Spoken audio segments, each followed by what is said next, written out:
Bernard, salut. Et tu vois, c'est le salon de l'agriculture. Hein. Drôle de parcours pour un trampoliniste. Écoute, bon 40e anniversaire. Hein. Grâce à toi et Bernard, on peut fêter les 40 ans dans quelques jours. Donc je suis ravi de participer à cette expérience. Le jeune Damien Dorna qui nous interviewe est un jeune génial. C'est bien qu'on ait des jeunes qui reprennent le flambeau. Écoute, on se voit bien vite.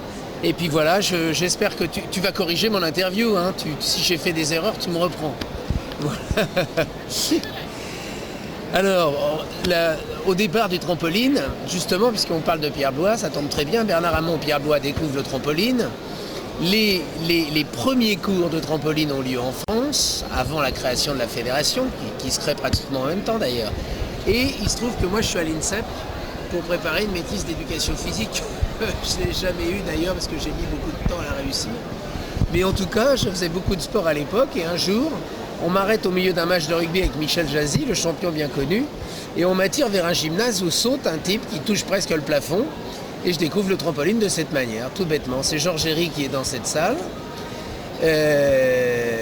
On découvre le trampoline et on en tombe immédiatement amoureux. À cette époque, je suis professeur d'éducation physique suppléant dans les écoles de la ville de Paris. Et je me dis, tiens, c'est marrant, je vais faire de ça à mes élèves. Le trampoline est découvert. Deuxième chance ce jour-là, le gars à la fin de sa démonstration dit, mais vous pouvez pas, je vais pas repartir avec le trampoline. J'appelle mon papa qui était un des cafetiers parisiens sur le secteur de l'Opéra et je lui dis papa il me faut vite des sous parce que j'ai un trampoline à récupérer, c'est un engin, il n'y en a que 2 en France, il faut absolument le récupérer et donc j'ai pris cet engin pour le mettre dans une école. De cette école j'en ai fait faire aux enfants, puis des enfants en club. Je continuais la préparation avec Pierre Blois à l'INSEP, Bernard Hamon pour toute la formation, j'allais dire de la théorie du trampoline, Pierre Blois pour toute la partie biomécanique et pratique et petit à petit ça s'est développé de cette manière. C'est le tout départ du trampoline. D'abord, déjà au départ, je crois que c'est sous le signe de la chance ces 40 ans, hein, dans tous les sens du terme. Au départ, c'est un vrai coup de bol. La conjonction d'être là le jour où le gars fait du trampoline, pour le présenter. Ensuite, la réaction à la découverte de cet engin, c'est que je me suis très très vite dit que dans les écoles de la ville de Paris, ça pouvait être un engin drôlement intéressant. J'étais pas du tout dubitatif, au contraire complètement excité. Les relations ont été tout de suite de trouver un club et les premiers clubs, alors là il y en a eu beaucoup parce que ça a été la poursuite des clubs, Asnières tout d'abord, puis Neuilly, puis enfin Bois-Colombes. Alors on passe sur les détails de la vie dans les clubs, mais c'était à l'époque un sport nouveau, les gens avaient une appréhension très particulière, les gens disaient mais c'est du cirque, c'est pas vraiment un sport, c'est un petit peu particulier.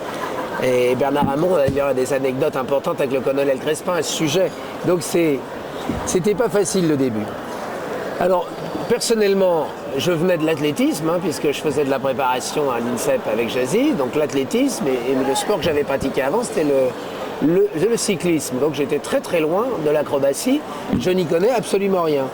Alors j'ai jamais pratiqué le trampoline à haut niveau. J'en ai fait évidemment un petit peu, puisque quand on allait en cours à l'INSEP, au cours du dimanche matin avec Pierre Blois, on sautait, on apprenait le assis, le dos, le ventre, les premiers saltos, etc. Mais très vite, étant pas un acrobate, la peur prenait le dessus et l'appréhension prenait le dessus. Donc j'ai très vite compris que je savais à peu près encadrer des jeunes dans une classe, donc je me suis dit je vais plutôt faire de la pédagogie.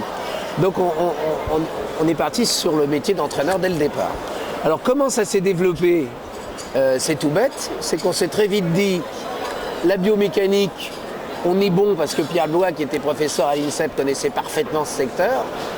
Il nous enseignait, donc on n'avait pas à inventer d'autres choses. Moi, on m'enseignait ça, j'appliquais ça.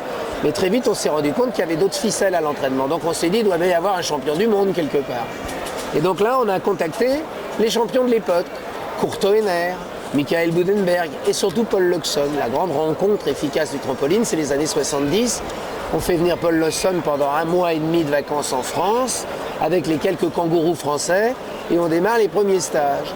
Donc c'est un stage de mimétisme, on copie ce que fait Luxon, on le filme, de face, de profil, de dessus, de dessous. En 71, c'est ça? C'est ça, dans les années 71. Donc dès que cette quête de nouveauté est prise, on essaye de l'appliquer aux Français tout simplement. Et à cette époque-là, c'est l'époque des premiers kangourous français. Jean-Michel Bataillon, Gilles Lebris, Véronique Bataillon.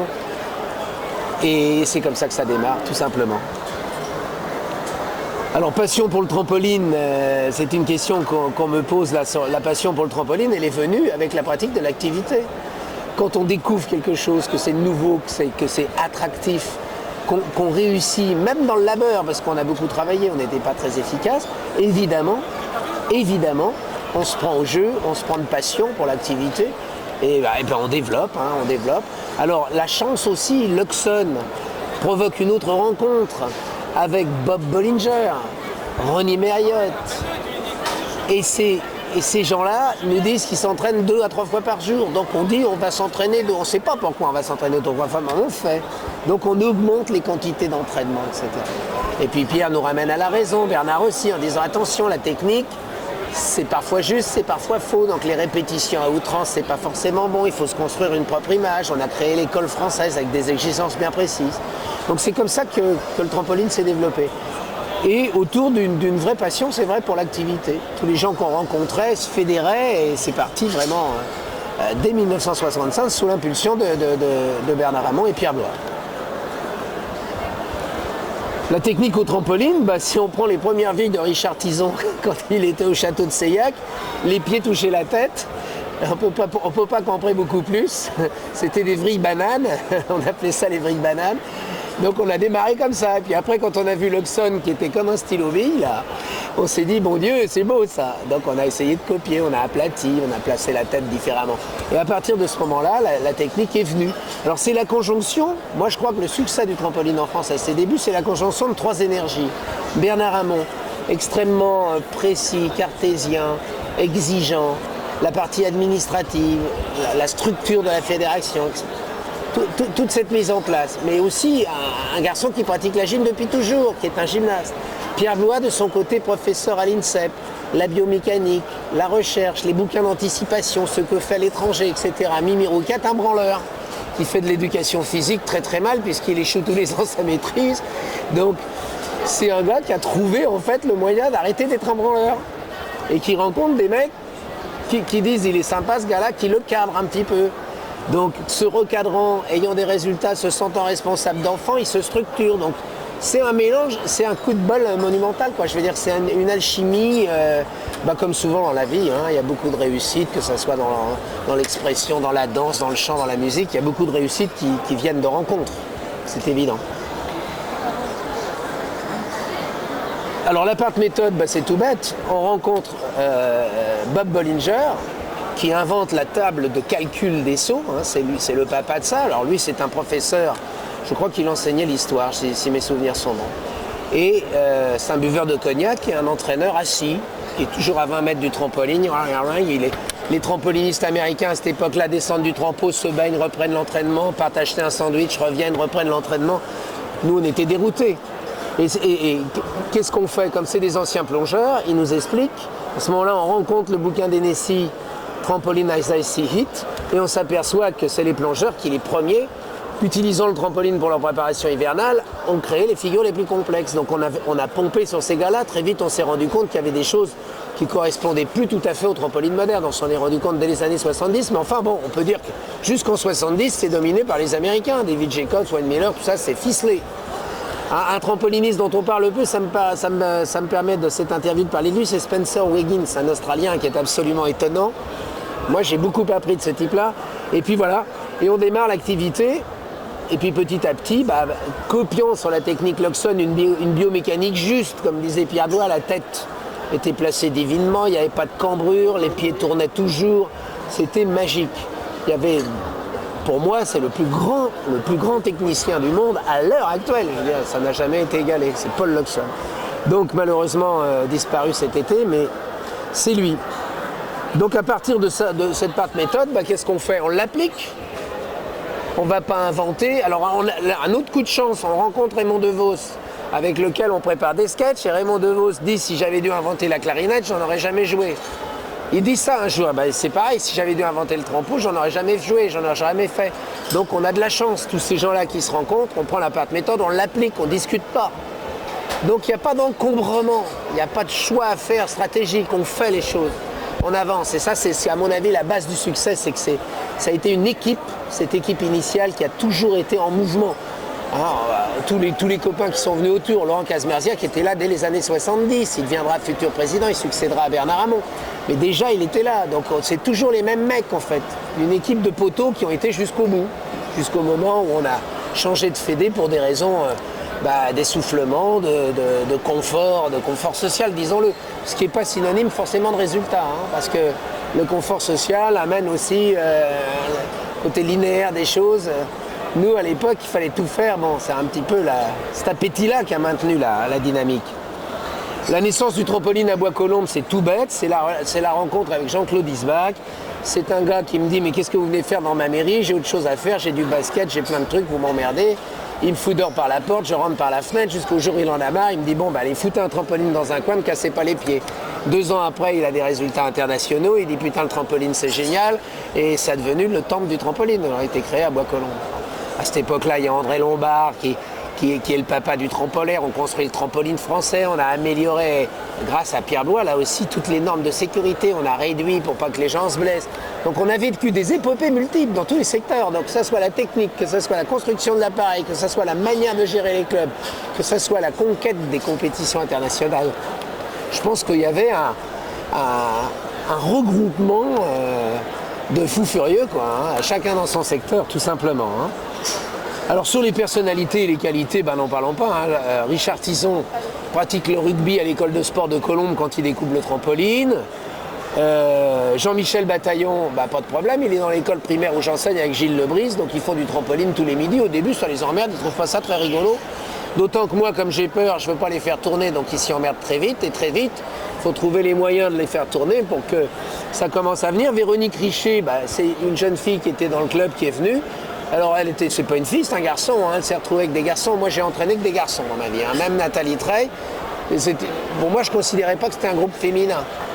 Je considérais qu'il y avait une fille, donc elle suivait le même programme que les gars. On n'allait pas s'encombrer. C'est l'époque où on vrillait tous à gauche. Il n'y avait pas besoin de choisir, puisque moi j'avais besoin de voir le ventre quand j'étais au bord du trampoline, on n'allait pas se mettre à choisir son sens de vrille. Non, je déconne. Mais c'est vrai qu'à l'époque, on était un petit peu pittoresque, on va dire. Toutes ces rencontres, je crois qu'il y a une question, là, la numéro 9, elle dit bien, qu'est-ce qui entoure les rencontres? Je crois que c'est une passion commune et un tel appétit de développer l'activité qui fait qu'on se rencontre en permanence. Et les gens se rencontrant ont des choses à échanger, tac, tac, tac, ils rentrent dans la famille. Et la famille, à cette époque-là, c'est pas comme aujourd'hui quand on est 200 000, 250 000 à la fédé de gym, quand on en a un 250 millième et 1, ça fait pas beaucoup de surprises. Tandis que nous, quand on passait de 10 à 40, c'était un vrai grand succès quand on passait de 10 à 40, tu comprends? Donc c'est une dynamique faite sur les rencontres. Absolument, ça c'est vrai. Les premiers succès avec Gilles Lebris et Jean-Michel Bataillon, ils sont liés au fait qu'il y a une catégorie B. À cette époque-là, la Fédé avait fait ses catés pour que les petits pays puissent gagner quelque chose, puisque quand ils arrivaient dans les grands, on se prenait des tôles, donc il valait mieux des petites compètes. Donc comme on s'est présenté et qu'il n'y avait personne, on a évidemment gagné. Mais c'est vrai que là aussi c'est une chance, parce qu'on a construit la progression sur des succès, et on sait qu'un enfant, un jeune ne progresse que s'il y a un intérêt de victoire et s'il a un appétit, s'il a du succès. Si on le reconnaît au travers de son activité, il va s'y intéresser plus. Donc là aussi, coup de bol, pas de concurrence. Donc on gagne, donc on progresse. Le choc, on l'a en 1973, quand Richard devient champion d'Europe. Il faut savoir que l'année d'avant, il avait fait 21e au championnat du monde, ce qui était notre vrai niveau. Sauf que, comme on avait peur de rien à l'époque, on s'est dit, on va faire telle et telle figure et on va rattraper les Russes. Et on y a été au culot et on les a battus ce jour-là. Bon, coup de bol, mais formidable, une victoire. Comme on a gagné, on a l'appétit de gagner. Et comme on arrive en France au moment où il faut étayer la fédération sur des victoires pour que ça devienne vraiment une fédération reconnue, on remet le paquet en 74. C'est qu'une succession, j'allais dire, de coups de chance, de coups de passion et de dates réussies, de coups réussis. On réussissait des coups.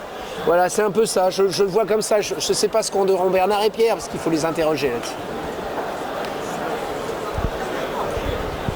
Tu peux... Préparation psychologique spécifique en 74. Voilà, s'il y en a une. Donc, la finale à Johannesburg de Richard Tison, À cette époque, on vient d'être champion d'Europe en 1973, donc les gens nous attendent un petit peu au virage. Et il y a un duel entre Stormy Heaton et Richard Tison à Johannesburg pour le titre de champion du monde.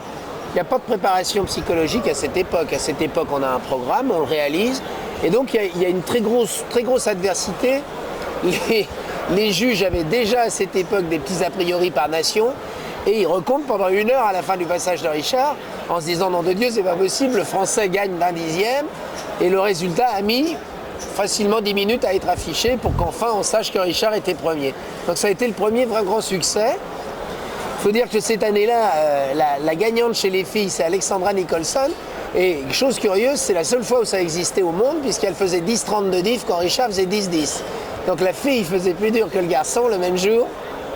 Deuxième chose, elle était black.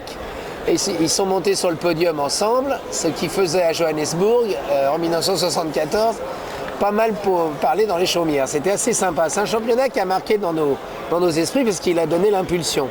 Donc, sur la défense victorieuse sur titre en 76, bon, 76, c'est un match à couteau tiré avec Evgeny Yanez, le russe. Bon, là, pareil. Evgeny Yanez et Richard Tison, c'est l'anecdote, ne peuvent pas sauter dans le gymnase d'entraînement parce que c'est les deux seuls qui vont trop haut. Donc c'est très marrant, c'est des gens qui font des exercices de manière partielle et puis ils arrivent le jour du match dans une salle qui est un dôme de basket de 20 000 places. Donc là, le plafond est à 25 mètres et ils font leur libre, très bien tous les deux, et il se trouve qu'ils finissent ex aequo.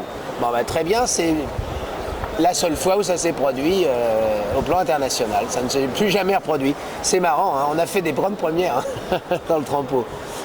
Alors, la gestion des championnats du monde 78. Bon, 78, une anecdote sur 78, les championnats du monde en Australie. Là, Richard est à 3 points d'avance. 3 points d'avance avant la finale, il est en tête largement, on peut sauter sur une jambe. Il fait une difficulté raisonnable, il est certainement dans les 3 premiers au point de vue de la difficulté. Par une petite déconcentration, l'entraîneur qui lui dit, tu sais Richard, il n'y a plus besoin de se faire de bile, si tu réussis ton programme, tu es à nouveau champion du monde. Est-ce que le fait d'avoir dit si tu réussis peut penser qu'on n'est pas obligé de le réussir? J'en sais rien. Bon, bah, on n'a pas réussi ce jour-là. Bon, bah, c'est bien, ça nous a ramené les pieds sur terre en 78. Hein? C'est blessé aussi. Oui, il y avait un petit peu de fatigue, il y avait de la blessure, mais bon. On pouvait quoi, on pouvait. Mais bon, c'est la vie. Alors, on ne peut pas tous les jours réussir très bien.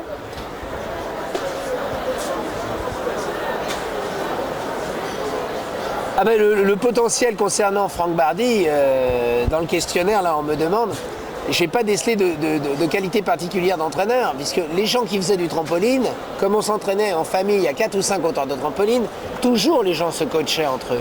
Il y avait évidemment le coach, mais il y avait aussi les interventions des collègues, des autres partenaires d'entraînement. Donc Franck avait comme les autres des qualités d'entraîneur. Sauf que lui était devenu conseiller technique régional. Lorsqu'il y a eu besoin de faire le transfert, il était tellement plus logique de prendre Franck Bardi, qui était sur le marché, entre guillemets, des libertés possibles pour reprendre une équipe. Bon, comment ça s'est fait, c'est que Franck entraînait Fabrice Schwartz, qui avait déjà des résultats naissants au plan international, et que moi, j'avais plutôt une équipe en déclin à l'époque. Donc il était nécessaire de redonner à un jeune loup montant la potentialité de s'exprimer. Moi, j'ai pas eu besoin, dans ma jeune carrière d'entraîneur, de me battre contre d'autres entraîneurs. J'étais tout seul, pratiquement, à l'époque. Mais à partir du moment, j'ai jamais perdu de vue ça, que l'adversité n'était pas présente. Donc je me suis dit, à un moment donné, quand tu déclines, il faut passer la main, ça me paraît logique. Et puis ça donnait du sang neuf, hein, c'était très bien.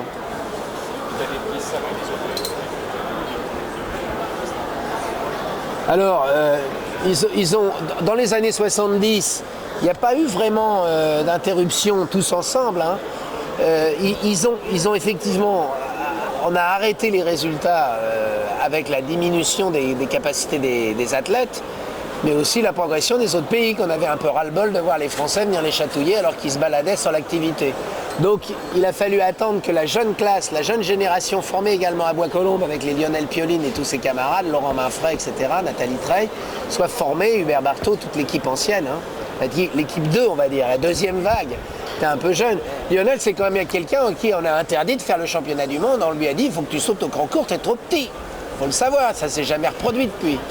Et quand on dit aujourd'hui les mecs font vachement dur, bah désolé, Lionel il faisait des difficultés, il faisait 11-30 À 13 ans, hein, je veux dire, c'est... Donc, 11-30 de l'époque, hein. Faut voir aujourd'hui ce que ça représenterait, c'est monstrueux.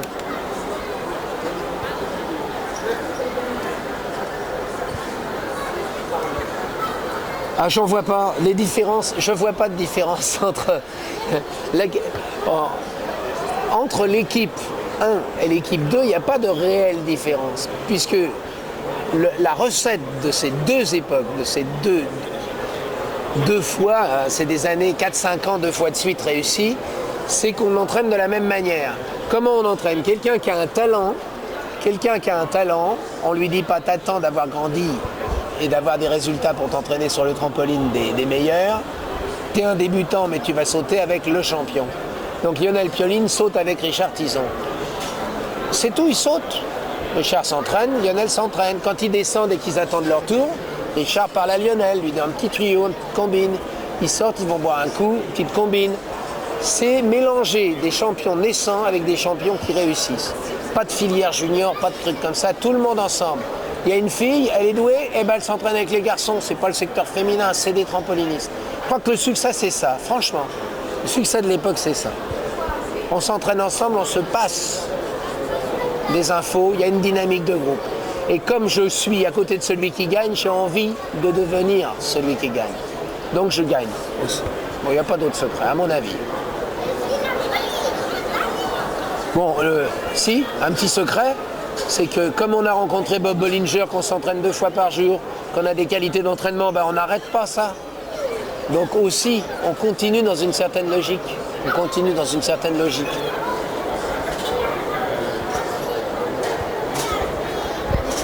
Bah, les meilleurs mondiaux, Lionel pourra le dire dans son interview, hein, parce qu'il va également être interviewé. Mais le succès de Lionel, c'est que il s'entraîne avec le champion du monde. Très vite, comme il copie sur lui, mais à outrance, au niveau du mimétisme presque, bah, il arrive à être aussi bon. Donc très vite, il est en mesure de battre le champion du monde. Sauf qu'il est vachement jeune, puisqu'il démarre beaucoup plus tôt et qu'il bénéficie de conseils les plus affûtés possibles. Donc un jour, il est en situation de rivalité. Donc là aussi, c'est un coup de chance et peut-être un coup de génie aussi. Peut-être un coup de génie de mélange. Parce que très peu de gens mélangent. Il y a des structures, on dit c'est les seniors, c'est les juniors, on ne mélange pas les équipes. C'est une erreur grave. Dès que quelqu'un est bon, à l'époque, alors il y a aussi la notion de fabrication. À l'époque, on avait la conception, c'était artisanal. Voilà, on fabrique, mais c'est marrant que je sois dans l'artisanat aujourd'hui d'ailleurs. On fabrique un produit, voilà. Lui, il est champion, je fabrique le même champion. Donc, qu'est-ce que j'ai su bien réussir? Je vais lui faire faire à lui. Qu'est-ce que j'ai moins bien réussi? Bah, lui, je ne vais pas lui faire les mêmes conneries. Donc, je le façonne en quelque sorte. Et c'est ça qui s'est passé. C'est ça qui s'est passé. Je crois que c'est un travail un petit peu artisanal comme ça, de transfert, d'échange. Deuxième chose dans notre équipe de France, j'ai un garçon comme Lionel Pioline, j'ai un garçon comme Xavier Tavignot. L'un est dans la filière de haut niveau, on le sait très vite. L'autre est un trampoliniste de moyen niveau. Mais quelqu'un qui va faire partie de l'équipe, c'est son ami. Je ne les sépare pas. Je ne vais pas m'installer le centre national à Antibes sans prendre le meilleur ami Lionel. Je ne le déstructure pas. Je ne le mets pas dans un CREPS ou un institut national qui le prive de ses contacts avec ses camarades. Je le laisse. Et je crois que le succès de cette époque-là, c'est d'avoir pu faire ça. Ce qui est aujourd'hui impossible, compte tenu des filières de haut niveau, compte tenu des sous, de l'argent. À l'époque, on n'avait pas de problème d'argent. Quand on n'en avait pas, c'était très dur. Et quand on n'en avait pas, on allait en chercher. Parce qu'on prenait le camion, on faisait une démence, on continuait pour 15 jours. On démarrait les saisons, on ne savait pas si on les finissait. Mais de toute façon, comme on ne voulait pas crever, on les finissait. Donc c'était pas compliqué. Je crois que c'est vraiment la conjonction de tout ça, quoi. Et de toutes les aides que nous ont apportées les gens qui étaient autour de nous. Je pense à Bernard Hamon, à Pierre Blois. Sans Bernard Hamon, il n'y aurait pas eu la structuration, le ministère, les progrès au niveau de la reconnaissance. Sans Pierre Blois, il n'y aurait pas eu toute cette recherche biomécanique qui fait qu'on n'a pas perdu de temps. Nous, on a démarré dans le trampo sans rien connaître. Et 2 ans après, on était les meilleurs. Parce qu'on avait les gens qui nous ont donné la technique juste. Un théoricien et un champion du monde qui avait une technique juste. On mélange les deux, on applique, on ne réfléchit pas. Ce qui est formidable, c'est que je vienne d'ailleurs. J'aurais été gym, on avait foiré le truc, je me serais interrogé sur ce que ça passait pas mieux que ça. Là, j'y connaissais rien. Donc moi, je suivais ce qu'on me disait. Je me suis jamais posé de questions. C'était génial.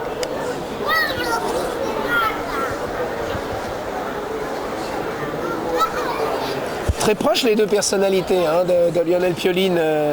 Ce qui les réunit tous les deux, c'est que les deux ne viennent pas du monde de l'acrobatie. L'un vient du monde du sport collectif, avec une famille bien structurée, extrêmement solide, très unie. Et de côté de Lionel, c'est un monde plutôt de la rue, un petit peu un enfant de la balle, un artiste, mais très libertaire, etc. Donc les deux, beaucoup de gentillesse, beaucoup de souplesse au niveau de leur réflexion personnelle. C'est des garçons gentils, profondément humains, intéressés. Jamais de problème d'entraînement, jamais de problème. C'est Non, c'est deux champions ces mecs, mais ils auraient pu faire champion d'autre chose. Hein. Ils auraient piloté, ils faisaient champion de F1, ils auraient joué au foot, ils faisaient champion de football. Hein. Il n'y a aucun problème. Hein. Aucun problème. Laurent Mainfray, voilà un garçon, l'exemple type d'un garçon qui a suivi ses camarades et qui sait toujours. C'est un garçon qui a fait 10 ans, Laurent Mainfray, finaliste des championnats du monde, 10 ans dans les 10 meilleurs. C'est monstrueux, pilier d'équipe, un régulier, un battant, une ambiance, un groupe, formidable. Alors on parle de Daniel Collat, je ne sais pas si on parle, oui, Daniel Collat, Gilles Saugny, Nadine Comte. Nadine Comte, c'est certainement l'athlète féminine la plus talentueuse qu'on ait jamais eue. Bon, un petit peu laxiste, etc., difficile au point de vue de son caractère, un petit peu des oppositions, pas facile de vivre. Hein. Puis un monde de mecs quand même, hein, pas facile de s'intégrer. Hein. Le trampoline n'étant pas sectorialisé filles-garçons, les filles qui sont arrivées, il fallait qu'elles se gaufrent l'équipe masculine et qu'elles rentrent dans le groupe. Quoi. D'ailleurs, c'est d'ailleurs ce qu'on voit au niveau des... C'est d'ailleurs ce qu'on voit au niveau des champions, c'est que lorsqu'ils arrivent, l'intégration est jamais très facile dans le groupe.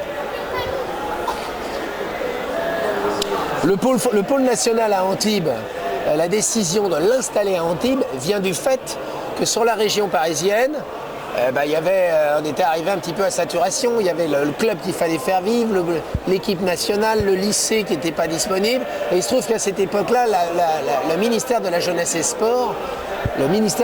des Sports créait des centres nationaux d'entraînement et de formation. Et que moi, j'avais déjà fait le tour de toutes les côtes françaises pour vendre des démonstrations d'été pour autogérer les équipes de France. Et j'avais remarqué qu'Antibes était un lieu principalement attractif parce que la température et le climat permettaient de traverser la saison sans aucune contracture, blessure, lésion, foulure, entorse, etc. Il y avait un climat extrêmement prodigieux. C'était doublé d'une situation personnelle qui m'avait mis un petit peu en difficulté. Donc, difficulté personnelle plus ministère tendant vers l'organisation décentralisée, on va dire. Les athlètes qui se disaient, mais putain, un type génial, on va aller au soleil et tout. On est parti et on a fait la Squadra Azura. Tout le monde avait son chiao, on partait au lycée, le soir on s'entraînait. Le dimanche on partait en démence. Et voilà, la Pampa, on est reparti. Une équipe de dévoreurs, quoi. Je veux dire, les mecs qui sont arrivés à Antibes, tout le monde disait, ouais, les gars, c'est fini, à Antibes, ils feront plus jamais rien. 2 ans après, on était devenus champions du monde encore, je veux dire, parce qu'il y avait un appétit, quoi. Ça a créé, là aussi, une dynamique formidable. Le fait de regrouper les gens en leur disant, prouvez que vous êtes capable de... C'était une dynamique comme ça. Une place de champion du monde, c'est marrant parce que votre questionnaire est vachement bien fait, Damien. Le titre de 82 démontre quoi? Pourquoi il est par équipe, ce titre? Alors que Lionel a tout à fait les capacités d'être sur le podium des championnats du monde. Mais il est par équipe parce que tout le monde ayant une putain d'envie de prouver, tout le monde se défonce, c'est ce qui fait qu'on a un résultat de très très haut niveau d'une manière globale pour la toute première fois et on gagne par équipe le championnat du monde. Mais c'est lié à la nécessité impérieuse de prouver. En 84, le titre est un affront fabuleux parce que Lionel n'est pas premier, il est même très très mal placé au moment des finales. Il se trouve que, c'est ça, je crois qu'il est 4e ou 5e. Il se trouve qu'on se fait une petite fritée entre entraîneurs et entraînés, une bonne petite engueulade de derrière les fagots, et que il booste, il fait un programme formidable, très convaincant et très convaincu. Il finit comme un winner. Déstabilisation de ceux qui passent derrière, jusqu'au champion du monde potentiel, Bogatchev, qui fait une chandelle finale, qui arrive debout sur le cadre. Et qui dit c'est moi le meilleur, et à qui on explique que le règlement c'est de rester sur le milieu du trampoline et que Lionel est passé devant lui. Donc coup de bol honteux Donc en 86, tout le monde part en guerre en voulant bouffer Lionel, manque de bol. En 86, le championnat est à Bercy. Lionel a décidé depuis longtemps que c'est ses derniers championnats. Il fait du caisson d'isolation sensorielle, il fait une préparation mentale très forte avec un kiné de l'époque qui s'appelait Jean-Claude Heiser. Il se prépare comme un fou. Il n'a pratiquement pas besoin d'entraîneur. C'est une équipe de chiens et il gagne les championnats du monde parce que c'est un champion prodigieux, quoi. Les images que vous allez voir en témoignent. C'est l'hyperconcentration. D'ailleurs, sur ce titre, il arrête d'ailleurs parce qu'il s'est rendu compte qu'on avait atteint une certaine de mesure. C'est l'époque de tous les champions, hein, Vadim Kravchuk-Sapka, Glenn Kelly, Igor Galimbatowski, qui à Bercy, Galimbatowski pulvérise Lionel. Il fait un exercice qui aujourd'hui, aujourd'hui c'est 17. Bon, on va s'imaginer. Donc c'est monstrueux, c'est un exercice très très haut. Bon, Lionel avait tellement d'avance. On a joué l'exécution. Au moment où lui monte sa diff et devient un peu moins bon, nous on diminue notre bif et on devient un peu plus beau. Donc fatalement ça réussit. Sa retraite à 21 ans, c'est parce qu'il poussait le wagon depuis l'âge de 10 ans. Hein. Donc 11 ans de trampoline, c'était vraiment beaucoup, quoi. Psychologiquement, nous on avait un moteur fort, c'était un travail par équipe. Plus l'équipe est forte, plus il va y avoir une potentialité individuelle. Et puis aussi, on valorisait le champion qui avait des caractéristiques de très haut niveau, celui qui était un peu plus pointu, on valorisait son travail, on l'amenait vers des grosses figures. Le full, c'est un témoignage. Hein. Aujourd'hui, on aurait eu un full dans les dernières compétitions. À mon avis, on aurait été appréhendé de la part des étrangers d'une autre manière. Souvent, les trampolinistes actuels font tous le même programme, qu'ils soient russes, danois, américains, canadiens, etc. Trifis, ça fait une trifis. Bon, là, le jour où quelqu'un fait autre chose, ça devient un dieu. Hein. Là, on est bien d'accord. Manière forte avec les athlètes, c'est vrai, beaucoup d'exigences. Et c'était, oui, c'est comme toutes les équipes qui sont pas très très bien organisées en définitive. Hein. C'est une équipe un peu commando, donc il y a des moments forts, quoi. Mais jamais la manière forte, c'est des exigences par rapport à la survie même du système. Il faut dire aussi qu'avec moi, les choses étaient très mal gérées parce que moi, je voyais la réussite sportive avant la réussite sociale et scolaire et que c'était pas bien raisonnable. Aujourd'hui, Franck Bardi voit d'abord la vie générale de l'individu avant que l'intérêt particulier du haut niveau. Je crois qu'il a raison. Mais à l'époque, on aurait fait ça, on n'existerait pas aujourd'hui ou d'une autre manière. Bon, cette conquête a été faite sur la démesure. Il se trouve que les gens ont réussi puisque c'est le moment où l'acrobatie est devenue une des capacités importantes du monde du spectacle et ces gens-là, on n'a eu aucune difficulté à se réinsérer dans la vie. Hein. Quand vous interrogerez Lionel Pioline, il vous dira que depuis l'âge de ses 21 ans, il en a aujourd'hui 40, il vit très très très confortablement dans le monde de la bohème et du spectacle, mais très confortablement. Et donc il n'a pas trop perdu son temps. Ça l'a pas rendu idiot, je veux dire, le trampoline. Alors la sophrologie Lionel Pioline, j'en parlais un petit peu avant dans cette interview, c'était le moyen de l'hyperconditionner.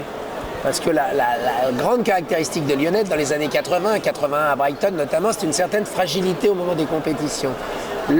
L'homme lui-même est relativement fragile. C'est pas un gabarit énorme, Lionel, au point de vue physique.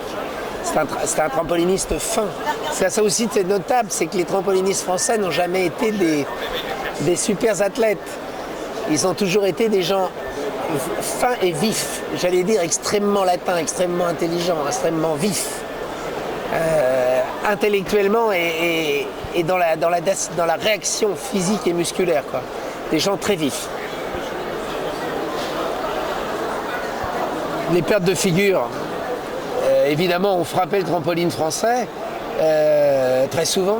L'attitude, elle était que depuis longtemps on cherche. Il y a eu des Acro 30, des semaines internationales de sport acrobatique, où on a eu des grands questionnements sur l'angoisse en acrobatie avec des grands professeurs, etc. La perte de figure, ça a malheureusement frappé les plus grands. Paul Loxon n'y a pas échappé. Surtout les gens qui avaient des grandes densités d'entraînement. Les équipes qui répètent beaucoup, jusqu'à 10 libres par jour, donc des 300 libres par mois, comme faisait Loxon. C'est un petit peu démesuré. Je crois que c'est une phase d'excès. On n'a pas vraiment d'explication. Hein. C'est lié. Galim Batowski aussi, mais c'est aussi démesuré dans le rodeo de système. C'était pas le cas de Richard ni de Lionel, car c'est des gens qui ont toujours une vision parfaite. D'où le full, qui permet une vision globale permanente de la toile. Donc ils étaient moins soumis. Ceci étant, il y a eu des dégâts en France. J'ai pas de réponse. Il y a certainement un traitement. Donc indice que c'est l'oreille interne, que c'est des fatigues, des problèmes dentaires, des problèmes. Il y a beaucoup de psychologie aussi là-dedans. C'est très compliqué. Avec Franck Bardier, on a réappris les figures à l'envers. Tout ce qu'on faisait à droite, on l'a fait à gauche. Tout ce qu'on faisait à gauche, on le faisait à droite. Bon. Tout est possible, l'important étant de les retrouver. Mais c'est pas simple, c'est un vrai problème.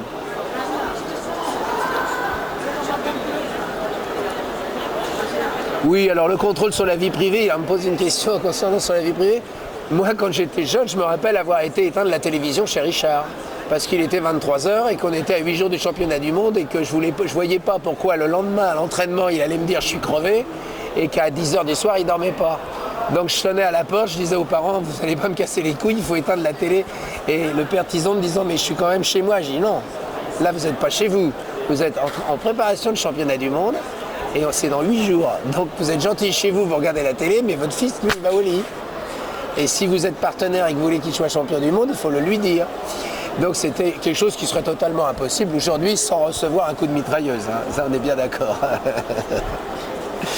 La préparation physique dans les entraînements, curieusement, elle existait. Elle existait au travers de balades en montagne. Mais des balades, hein, c'est-à-dire on gravissait, on partait d'en bas, il fallait aller là-haut, des crapahus, on va dire. Au travers du football qui était permanent, on ne faisait jamais un entraînement sans faire 1 heure de foot. C'était une des clauses psychologiques. On montait à l'entraînement, il y avait un entraînement qui se passait pas bien, 3-4 qui se cassaient la gueule, ça commençait à s'engueuler, les chaises volaient. Football. Mais c'était un entraînement. On notait pas football, entraînement perdu. On disait entraînement, football. C'était au capital de l'entraînement. Donc une préparation physique très franchement pas très affûtée. Hein. Pas très affûtée.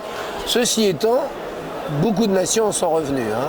Il y en a qui en ont fait à outrance et qui ont modifié leur façon de voir. Je crois que c'est valable sur le temps de réaction, sur la force vive et surtout sur la résistance à l'enfoncement. On ne peut pas dénigrer la préparation physique, c'est vrai qu'on n'en a jamais beaucoup fait. Hein, on ne peut pas dire que c'est ce qui nous est fait gagner quand on a gagné.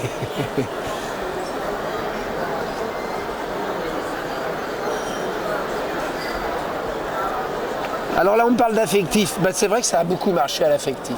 C'est vrai que ces équipes qui avaient à autogérer leur vie, à partager dans des pions, dans des studios, des tristesses, des difficultés scolaires, des difficultés d'entraînement, etc. Ça marchait beaucoup, c'est vrai, à l'affectif.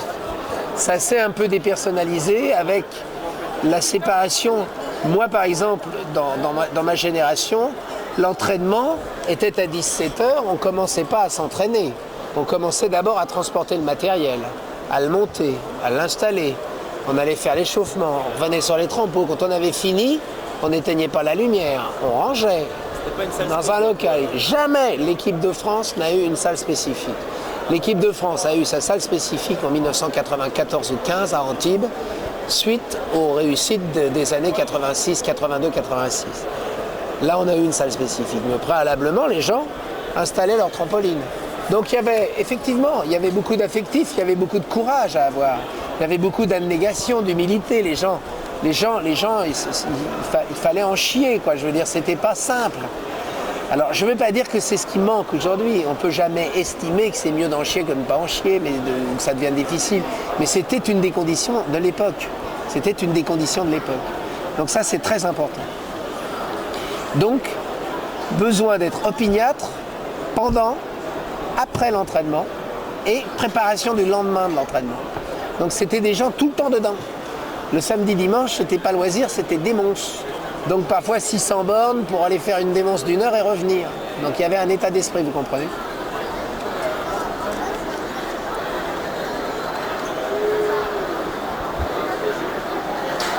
Alors les filles n'ont pas atteint les mêmes résultats simplement parce que le coach était mauvais. Hein. Le coach Michel Rouquette. Le coach Michel Rouquette était un entraîneur de mecs tout simplement. Beaucoup trop mettant les filles beaucoup trop dans un moule de garçons. Et puis qu'il n'y avait pas une culture. Autant les garçons avaient une rivalité entre eux, une auto-rivalité, je dirais, ils se mesuraient. Autant les filles, que ce soit Nadine Comte, que ce soit Véronique ou que ce soit Nathalie, ont été très isolées. Beaucoup plus isolées en tous les cas. Donc pas d'adversité entre elles. Elles étaient dans un monde de garçons en étant des filles, ce qui fait qu'elles essayaient, elles étaient de très bon niveau parce qu'elles étaient avec des garçons, mais il n'y avait pas de confrontation entre elles, donc pas à se bouffer le nez entre elles pour prendre le leadership, donc une émulation relativement, moi je crois que c'est ça l'explication, l'émulation était moins forte côté filles que côté garçons. Alors, c'est une des caractéristiques, d'autant que l'interview, Pierre va l'écouter, Bernard aussi. Qu'est-ce qui fait? C'est vrai qu'on la vie nous a séparés, mais c'est vrai qu'on est toujours, moi je sais que je pense toujours à ces personnes, je pense toujours à mes amis, à ceux du trampoline, et qu'on continue à avoir des relations avec l'ensemble des athlètes, c'est une des caractéristiques. Je ne pense pas que les équipes de France d'aujourd'hui garderont les mêmes relations que les équipes de France aujourd'hui. Quand malheureusement Xavier Tavigno a connu des difficultés personnelles il y a quelques mois, il s'est retrouvé avec toute l'équipe d'anciens autour de lui, sans exception. Sur un simple coup de fil, il y a une vraie chaleur.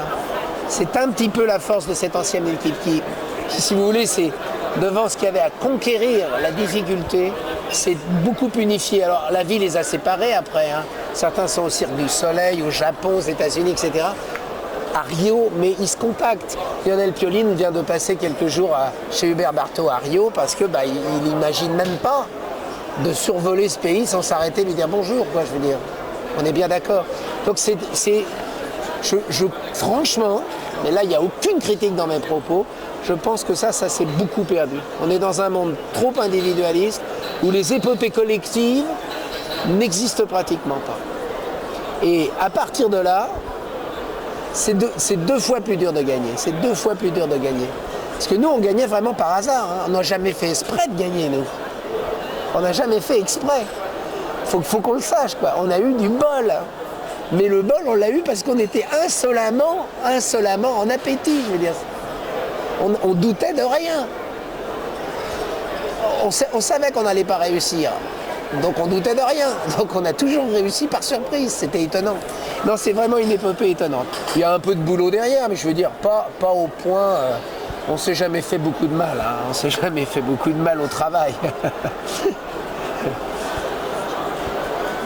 Alors les événements dans ma carrière, il faut mieux pas que je le dise dans l'interview parce que je vais monopoliser l'appareil pendant 8 heures. Mais très franchement, il y en a eu, oui, des choses cocasses. Bon, les grands souvenirs, ce sont surtout des souvenirs de compétition, des souvenirs d'opposition avec l'équipe de Russie, quoi. Ça a été de 1973 à aujourd'hui, enfin à mon départ d'Antibes, ça a été la réalité de l'opposition entre les différentes équipes, quoi. Entre ces deux équipes-là. C'est ce qui a alimenté notre stratégie, notre manière de faire. Ce qu'on se faisait, c'est-à-dire qu'on n'allait pas voir les entraînements de l'autre, ou alors on faisait un faux libre pendant leurs entraînements pour déstabiliser le groupe. C'était une épopée magnifique, ça. Une épopée magnifique. Ah ben voilà, Vladimir Filichenko, on me parle de la revue Trampoline, à la grande époque où nous tirions la revue sur la Renéo fédérale, qui était une grande époque. Je profite pour faire une parenthèse, je sais que mes aînés, Pierre Bouet et Bernard Hamon, ont certainement de la nostalgie et surtout un petit peu de rancune par rapport à moi, parce qu'on est passé à la gymnastique. Mais bon, on ne pouvait plus continuer à pousser le wagonnet difficilement, quoi. Je veux dire, c'était devenu trop dur et il y avait des opportunités de confort. Aujourd'hui, les équipes de France sont dans un très grand confort. Alors c'est vrai que on pourrait espérer plus, parce que le confort est plus grand, mais ça va venir. Il va y avoir des générations de très grands trampolinistes qui vont arriver. Mais à cette époque-là, Filichenko, c'était notre adversité permanente faisait qu'on pouvait se maintenir toute l'année absolument concentré, quoi, en difficulté. Concentré sur la difficulté, je veux dire, sur le besoin de réussir la compétition. Donc, adversité saine, parce que bon, on se disait des petites vacheries, mais toujours avec un immense respect, quoi. Il y avait plus d'amitié que d'adversité en définitive. Alors les trampolinistes qui m'ont marqué, Georges Géry parce que j'ai démarré avec lui, Dallart, Ron Moon parce qu'ils sont venus faire des démonstrations en France, Pat Winkle aussi. Après Spencer Wiggins, l'Australie, là j'ai eu un choc à l'INSEP d'ailleurs encore, c'était à l'INSEP. Évidemment Paul Luxon, le courtoyeur Michael Budenberg et Paul Luxon le plus. Et après les trampolinistes ont été français. Après c'est nous qui servions de, non pas de guide parce que chacun avait quand même ses techniques bien imprégnées, mais en tout cas on voulait nous manger nous après. Donc on s'est retrouvé un petit peu en situation de solitude là. Mais on a quand même créé l'école française, le full, tout ça. Non, moi je crois que c'est une grande épopée, mais très franchement, beaucoup de chance quoi, que cet appareil apparaisse dans les années 65. Vraiment toutes ces dates, je crois qu'on était au bon moment dans la rencontre, au bon moment, dans l'instant, dans le moment. C'est comme la nostalgie sur Woodstock ou les Beatles, c'est au bon moment, le bon produit. Voilà, bon, c'est peut-être aussi ça. C'est peut-être une époque. Ce que vous dites, Damien, c'est pas si bête, c'est même très intelligent, c'est-à-dire c'est une après-guerre un petit peu distancée, c'est une vie sociale relativement confortable, où ceux qui veulent entreprendre peuvent entreprendre, où rien n'est compliqué, où on s'emmerde pas avec des problématiques terribles comme nos jeunes aujourd'hui, quoi. Je veux dire, c'est vachement plus dur aujourd'hui. Alors ça, quand c'est cadré, quand c'est dans un état d'esprit, quand c'est presque un... je sais pas, c'était extraordinaire, quoi. C'était une dynamique de groupe exceptionnelle, donc ça marche. Mais on n'a jamais fait d'efforts très particuliers pour que ça marche. C'était un petit peu comme ça, quoi, dans l'air du temps. La grande satisfaction de la carrière, c'est d'avoir rencontré les hommes qui ont construit la fédération de trampoline, Bernard Hamon, Pierre Bois, mon copain Laurent Casmerziac, plein d'autres, je vais en oublier, je vais donc me faire engueuler. Mais enfin, tous ceux que j'ai rencontrés dans ma vie, c'est d'avoir fait des jeunes dont je suis vachement fier, quel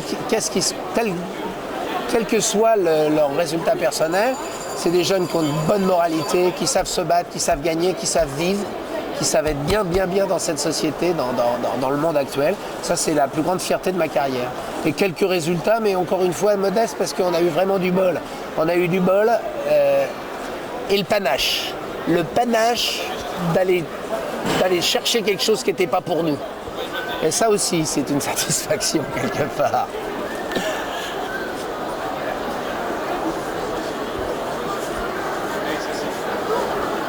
Non, alors oui, moi je n'ai pas décidé d'arrêter parce qu'il n'y avait plus de résultats. J'ai décidé d'arrêter parce que je trouvais anormal qu'un entraîneur bloque un poste, une situation d'entraîneur national sur son mérite passé, alors qu'il y avait des gens qui étaient capables d'avoir un mérite futur et qui l'avaient prouvé. Donc ça me paraissait pas sain. Et la grande force de notre fédération, que ce soit avec Bernard Hamon, que ce soit avec Pierre Bois, que ce soit avec moi, c'est qu'on a toujours su s'effacer au moment où où nous jugions que des gens avaient la capacité de nous remplacer. Et ça, c'est quand même prodigieux. C'est quand même prodigieux parce qu'il n'y a pas, comme dans beaucoup de fédérations, des dualités d'obtention de situations, de postes, de positionnement. Il y a toujours eu l'intelligence, j'allais dire, la sensation que c'était le moment de... même les athlètes l'ont réussi très bien. C'est le moment de... Je crois que ça fait partie des satisfactions aussi. Alors les activités avec l'équipe de France commencent à s'estomper puisque la retraite de la jeunesse et sport va frapper le jeune homme pour les 60 ans qui approchent. Donc un repli tout à fait naturel, toujours très proche de l'image du trampoline, encore plus de l'image des sports acrobatiques, parce qu'il faut dire aussi qu'on a toujours été pluriel, que ce soit avec Pierre Bois ou Bernard Hamon, on a toujours eu une lecture plurielle, on s'est toujours rendu compte que le trampoline était un peu le catalyseur de toutes les spécialités acrobatiques, parce que c'est vrai qu'au trampoline on la pousse à l'aide des mesures, et surtout on la répète à l'aide des mesures. Personne dans le monde ne peut avoir vrillé autant qu'un champion du monde de trampoline, même s'il fait du ski acrobatique et même s'il fait un autre sport acrobatique. Personne. Les heures de vol, les multiplicités d'entraînement font que l'acrobatie au trampoline est démesurément en avance sur toutes les autres pratiques sportives, quelle que soit la spécialité. Donc repli par rapport au trampoline parce que il faut de l'énergie, il faut de la vigilance, il faut être omniprésent et que tout s'use. Alors moi, je suis reparti dans les terres de mes ancêtres, hein, c'est-à-dire mes parents, mes grands-parents.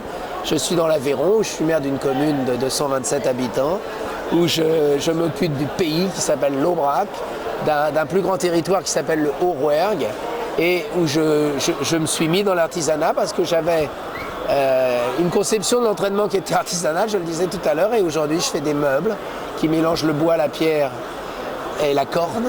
Et comme je parle de corne, je fais également des couteaux. Et comme c'est le pays du couteau, la région où je suis, j'essaye de faire de la coutellerie. C'est pour ça que vous me voyez dans le salon de l'agriculture en France en train de raconter ce passé trampolinistique. Ah ben le message qu'on pourrait faire passer à un jeune trampoliniste, pour moi il n'y en a pas parce que ça serait vachement prétentieux de penser qu'il y a une recette. Moi je viens de vous raconter en, je pense 45 minutes, 1 heure, tout ce que j'avais comme ça à chaud sur cette interview ressenti au long d'une carrière, sans y avoir réfléchi puisque je suis en pleine activité professionnelle sur un salon. Donc dire aujourd'hui les petits gars, un jeune qui débute, il faut qu'il fasse ça et ça et ça et ça serait vachement prétentieux. Je ne m'en sens pas vraiment capable d'être prétentieux d'une part et de dire ça. Mais d'autre part, je pense que, je sais pas, dans ce que j'ai dit, il y a peut-être des choses très justes. Le fait de mélanger des champions avec des jeunes, de leur faire vivre une épopée personnelle. Et que le sport ne soit pas qu'une pratique annexe de leur vie sociale, mais que ça devienne une pratique différenciés. Ils sont extraordinaires parce qu'ils font quelque chose d'extraordinaire. Ça serait peut-être ça, les mettre dans cette situation d'extraordinaire permanent. Ah, c'est pas mal ça, un extraordinaire permanent. C'est ça qu'on a vécu. C'est des choses, c'est impalpable. Je ne peux pas l'expliquer très franchement. Je ne peux pas l'expliquer. Je le ressens intimement, profondément. Je suis prêt à réentraîner là. On me met un trampoline, je peux entraîner instantanément. Mais comme je sais faire, je ne saurais pas faire autrement que ce que je sais faire. Mais par rapport à un jeune qui démarre, il n'y a pas de recette si ce n'est la présence, les yeux qui brillent, l'envie de devenir champion. Moi j'ai eu la chance de tous les champions que j'ai eus, ceux qui ont réussi comme ceux qui n'ont pas réussi parce qu'ils étaient en second plan, tous avaient des yeux brillants, un appétit fou de faire partie du groupe et de partir à la conquête. Qu'est-ce que je peux dire d'autre? Et s'ils avaient cet appétit, c'est parce qu'ils défendaient ensemble une façon d'être, une façon de penser. C'est un groupe de rock. Salut, monsieur Bouquet. C'est un groupe de rock. Vous allez bien? Pardon. Salpé olympique, la grande question de l'interruption de la fédération de trampoline de FTSA pour partir à la FMG était évidemment le mouvement olympique. Donc le mouvement olympique, c'est la reconnaissance suprême du trampoline. Bon, on n'a pas eu de chance 2 fois, hein, c'est vraiment dommage. On est passé très près du bonheur, mais bon, c'est pas grave, on a poussé notre savoir-faire jusqu'au maximum. Ça pouvait très très bien marcher. Alors le monde olympique, c'est une reconnaissance internationale. Moi j'ai eu la chance de vivre les Jeux pendant 1 mois comme speaker dans la gymnastique, de voir toutes les spécialités de la famille gymnique. Donc je me suis régalé. J'ai vu aussi, grâce à NHK, la chaîne japonaise, j'ai pu suivre en direct tous les événements, mais sur place dans la régie, etc. Pour quelqu'un qui aime le sport, c'est une manière jolie de partir en retraite, je crois. Hein, c'est une manière très jolie. Parce que j'espère, c'est que vraiment toutes les équipes futures et que les futurs trampolinistes vont s'imprégner de ces quelques phrases pour essayer de reconstruire quelque chose. Et je crois vraiment moi je suis très optimiste, je pense toujours, n'importe qui, alors ça aussi c'est quelque chose que je n'ai pas dit dans l'interview mais je vais vous dire, je pense vraiment qu'un champion du monde ça se fabrique. Ça se fabrique et que n'importe quel môme peut devenir champion du monde, absolument n'importe lequel. C'est un problème de manière de vivre, de manière de faire, de manière de s'entraîner et d'être dans la spirale, quoi, qu'il y ait une dynamique qui s'installe. Et je sais que ça reviendra. Ça reviendra parce que les gens, ça sera le fruit du hasard peut-être. Mais ça reviendra. Tu peux souhaiter un bon anniversaire au trampoline pour ses 40 ans. Voilà. Alors donc je profite de cette deuxième mini-conclusion pour souhaiter à tous ceux qui ont fait partie de l'épopée. Donc 40 ans depuis le début, il y a quelques anciens, mais même plus que quelques. Hein. On doit être une bonne centaine dans l'aventure là maintenant. Et puis pour tous ceux qui découvrent le trampoline, savoir que les pionniers ont fait un bon boulot. Moi je suis toujours un peu désespéré quand je vois que Bernard Hamon et Pierre Bois, quand ils viennent dans une compète, tout le monde se demande qui c'est. Richard Tison, tout le monde se demande qui c'est. Je suis toujours un peu étonné. C'est vrai qu'on est dans une société zapette où sont reconnus ceux qui, dans l'instant, dans le quart d'heure qui suit, vont garder leur titre mondial, quoi. Ben, moi, je suis désolé, un titre, ça dure plus de 15 minutes. Même un champion olympique, c'est déjà oublié. Les médaillés olympiques sont déjà oubliés. On interroge les gens, ils ne savent pas qui c'est. Au bout de 2 mois, 3 mois. Donc c'est un petit peu mauvais ça. Je pense que la famille trampoline c'est autre chose. C'est des gens qui savent ce qu'ils sont venus y faire, qui ont pris beaucoup de plaisir. C'est vrai qu'aujourd'hui c'est triste parce que la vie nous a séparés, parce que la vie c'est un bouffe amitié, c'est un bouffe, c'est les problèmes, toutes les conneries de la vie. Mais bon, ceci étant, il y a du respect, il y a une unité dans ce groupe, il y a des gens riches, quoi. Je crois qu'il y a simplement des gens riches. Et que le succès de ce sport en France, c'est la rencontre autour d'un thème de plein de gens riches et très différents les uns des autres, très très différents. Je pense que c'est ça aussi le succès. Ils ne sont pas tous du même style de vie et c'est ce mélange et cette dynamique collective qui fait que ça arrive à brasser sérieux. Ouais. Alors avec Paul Luxon, il y avait quelque chose de formidable à cette époque, c'est qu'on a fait des films, mais on a fait aussi toutes les chronophotographies. Comme Richard apprenait les figures que Paul lui avait montrées pendant les stages de Seillac, on rentrait à l'INSEP, on se mettait le long d'un fronton et on décomposait image par image, car Pierre Bois était un des premiers à avoir fait de la chronophotographie, avec notamment le saut exploit de Bimone, puisque je crois qu'il a jamais été battu d'ailleurs ce record. Donc c'est sur cette base, grâce à l'INSEP qui était appareillé en matière de recherche d'une manière formidable, ça nous a fait énormément de bien. On a pu amener une école française au travers d'exemples et d'articles. Ça, c'était le succès de Pierre. Moi, j'écrivais très peu, j'écrivais que des choses de l'entraînement ou des résumés de compétition. Mais je veux dire, on a eu, entre le panache de l'entraînement et ce qu'on faisait de manière concrète, écrite, on a eu un développement fantastique. Alors c'est vrai qu'aujourd'hui, ça s'est un peu diminué, mais enfin, on peut retrouver autour de la revue de gym technique, de la revue de la Fédé de gym, le gymnaste, on est quand même très très bien informés aussi. D'une manière moins intimiste peut-être, un petit peu plus diluée dans d'autres informations, mais toujours aussi sympathique. Donc je crois beaucoup à l'énergie des gens, puis il faut surtout pas penser qu'on était les rois du monde et qu'il n'y a que nous qui avons réussi. Il y en a d'autres qui vont réussir. Bon, ça peut se déclencher. Moi, j'ai très confiance aux nouvelles équipes qui se mettent en place. Je sais que Franck Bardy et Guillaume Bourgeon sont en train de construire un binôme qui va être un transfert positif aussi, parce qu'on ne lâche pas un jeune dans la pampa sans lui donner une étoffe. Sébastien Jarry chez les filles, en tumbling, ça gaz feu de Dieu, avec Didier Semona, Christophe Lambert comme patron des activités TSA.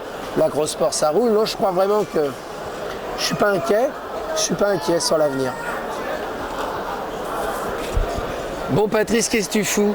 On est en train de parler de toi depuis 10 minutes, on est au salon de l'agriculture. Est-ce qu'on peut arriver à se revoir? On t'avait perdu de vue. Moi je suis dans l'Aubrac, et toi, t'es où? Voilà, essaye de me tenir au courant par l'intermédiaire de Damien Dorna, pardonne-moi, j'arrive à accrocher son nom. Tu me tiens au courant. Moi je suis dans l'Aveyron, je suis maire d'une petite commune. Si tu viens, on fait aligot saucisson. N'hésite pas, tiens-moi au jus. Bon, alors là, j'ai un dernier mot à dire à Guillaume Lefebvre. Il m'a posé 48 questions, la vache. Elles sont vachement bien faites, ces questions. Mais tu sais quoi? Si je peux pas, je l'ai dit à Damien, je peux pas répondre d'une manière très complète à toutes, sinon ça dure trop longtemps, tu comprends le truc. Mais tes questions sont vachement pertinentes. En plus, tu es informé, renseigné. C'est diabolique. J'ai l'impression que quand je lis les questions, je suis un mec vachement important et que j'ai fait des choses exceptionnelles dans ma vie, je ne m'en étais pas rendu compte. Franchement, c'est génial. Mais par contre, ce que je propose à Damien et à toi, c'est que si un jour on se prend vraiment le temps, notamment quand je vais ramener les films de Paul Luxon, etc., on se prendra le temps, je te refilerai d'autres informations, je vais garder le questionnaire et je te filerai encore d'autres informations. Mais je suis sûr qu'en mélangeant les 3 interviews de Pierre Bois, Bernard Hamon et Bibi, vous allez avoir un putain de document, les mecs, dit d'une manière différente, avec des gens qui n'ont pas les mêmes caractères. Ça va être totalement évident à l'image. Et ça va être d'une richesse avec des petits volets. Ça va être faire un sujet. Feu de Dieu, en tout cas, merci. Merci beaucoup pour ces questions.